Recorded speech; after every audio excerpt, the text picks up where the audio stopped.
President Trump's so-called big, beautiful bill.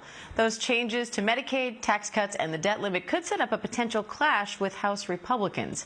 ABC News Washington managing editor Katherine Faulders has the details for us. Hi, Katherine. So what are some of the biggest changes they're making here to this mega bill, and how do you think this is going to go over in the House?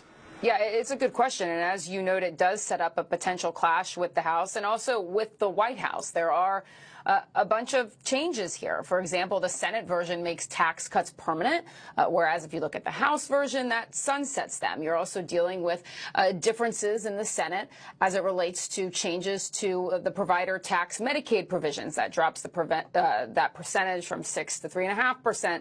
SALT, we've talked a lot about those. For example, the debt hike limit, the debt limit hike in the Senate bill is $5 trillion as opposed to $6 trillion. And the reality here is that they are making a lot of changes in the Senate side, and it will set up a clash with the House, for example, and even with the White House, as Trump obviously has endorsed that House-backed plan that's gone over to the Senate. We expected this. It could potentially ping-pong back and forth, but the reality is John Thune and the Senate side is dealing with a very slim majority, so it is going to be a pretty tough and tricky path ahead for him to get this passed through the Senate.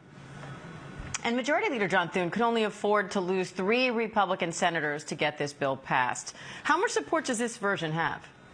Well, it's a good question, because after this version from the Senate Finance Committee was released, you did see some senators come out against this, for example. Obviously, Thune is confident they can get this thing over the line, but as usual, it'll be tricky for him with this margin. For example, Senator Ron Johnson said he's a no right now because the cuts aren't steep enough. We've talked a lot about Rand Paul. Rand Paul likely won't support this bill because it includes a debt limit hike. Rick Scott, he's another one. So, again, the margin is very, very small here. So John Thune does have a lot of work to do behind the scenes to see if he can get his members on board.